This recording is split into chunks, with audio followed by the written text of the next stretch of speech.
All right, good to have everybody back and get to work. This is a really big game for us, big matchup.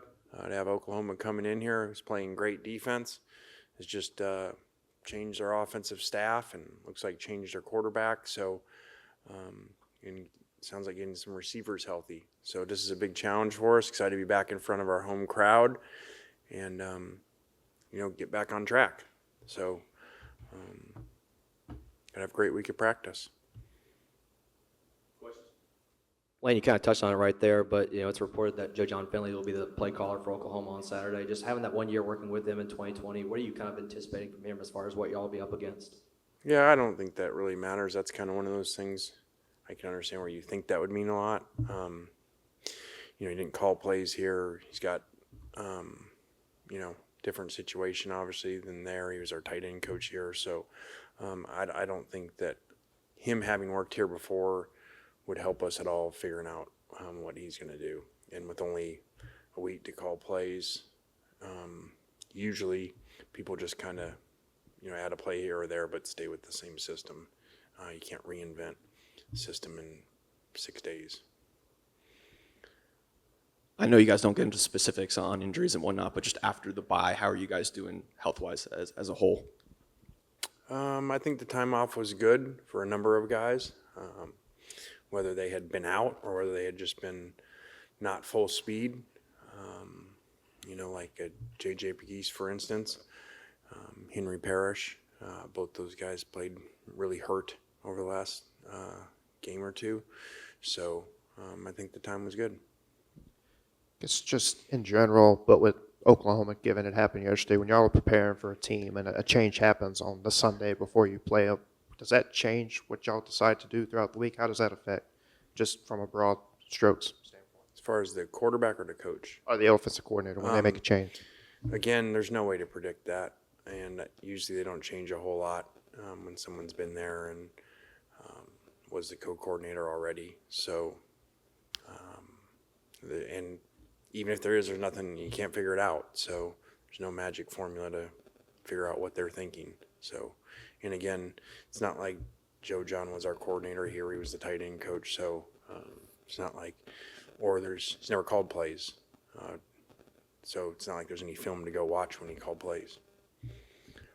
Over the years, including this one, how have you seen Charlie kind of respond to criticism? That's part of this profession. He grew up in it.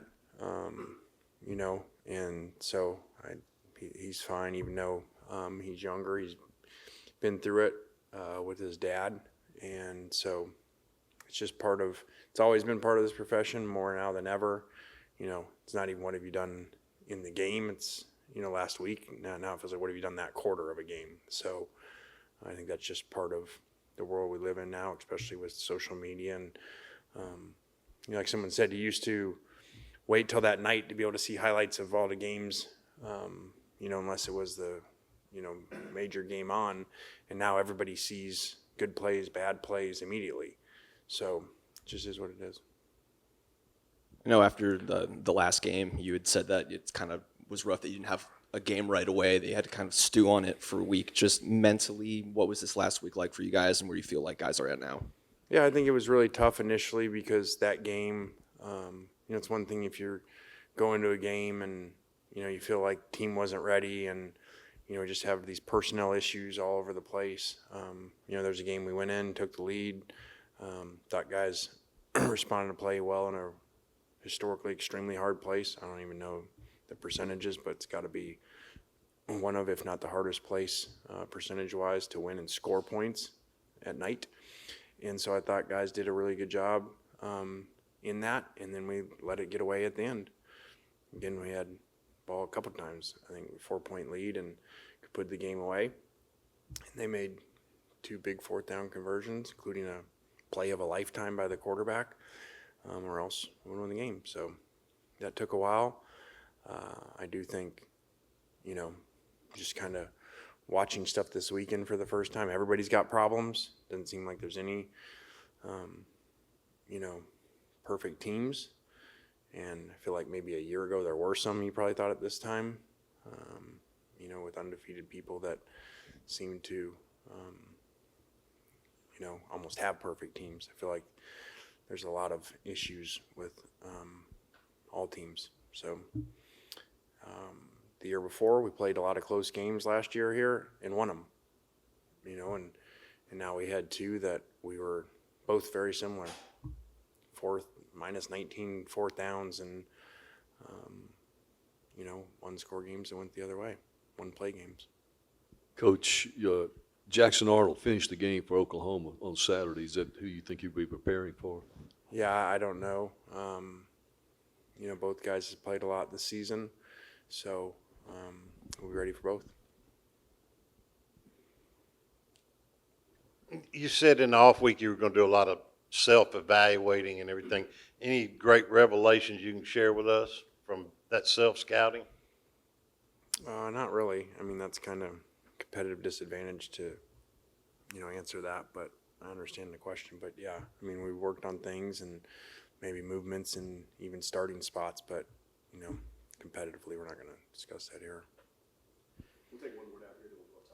Obviously, y'all put out that statement Friday before the LSU game of the feigned, fake, whatever injuries, and obviously some games there that happened again over this weekend. Were there conversations y'all have had with the league or a bigger entity because since then and between what happened Saturday? What happened Saturday, referring to like the Alabama Against Tennessee Alabama game? and some other games as well. No, I haven't had any conversations with the league about that, and I don't know that I have much of a comment on that. With Oklahoma having two different quarterbacks, and you mentioned earlier they're getting some receivers back, just how much does that affect your defense trying to get ready for possibly having to play some guys that they haven't seen on film yet? I mean, we got a lot of stuff to work on ourselves, that we've worked on during the bye and focus on continuing to play really good run defense, play better pass defense, get less penalties, and have a better rhythm on offense. I feel like we've been out of rhythm for a little bit here, and so we're looking to maintain those and focus more on ourselves, especially with a team offensively that has so many unknowns of this one. Who's going to, rarely do you not know who a quarterback is and not have a new guy calling plays that never called them. So we've chose to focus more on ourselves. Yeah, I guess specifically about the two quarterbacks, I don't know how much film you've gotten to watch on either, but how much does the tape change between what their two quarterbacks bring? I don't think they call a whole lot of different plays, but again, that wouldn't matter. They got a new play caller. So I think both guys move around really well. Both are big-time talents. So, we gotta make sure we take care of ourselves and play really well. And I guess about the bye week, we've talked so much about the physical rest, but kind of what Kat's asked is 1 week enough to mentally reset everything, or does 1 week just kind of fly by and it bleeds into the next? I think it was good from the mental part. I think that just kind of a lot going on with the two losses that so easily could have won and had control of in both games, and to have played, we're over halfway through the season and only trailed for 2.5 minutes of any game of all games combined. So that part was a lot to deal with, because very easily could be undefeated or certainly with one loss. So I think it was good a little bit for everybody to get a little break. Going back to that question that was asked earlier, just about the evaluations throughout the bye week. Last week, you were talking specifically about the offensive line. I guess, what was your evaluation of that position in particular? And when some of those guys trying to get back to full strength, do you anticipate some of those guys being a little bit, getting more snaps there on the offensive line, or? Yeah, I mean, we've had, two returning starters that were starting, been out for a couple weeks now. So they both have done a little bit of stuff, and so we could be shuffling some different things because we need to play more consistent up there, and that was an issue last week in pass protection. A couple of weeks since a procedure or whatever, do you anticipate Jaden Williams returning this regular season? I definitely anticipate him returning this regular season, yes.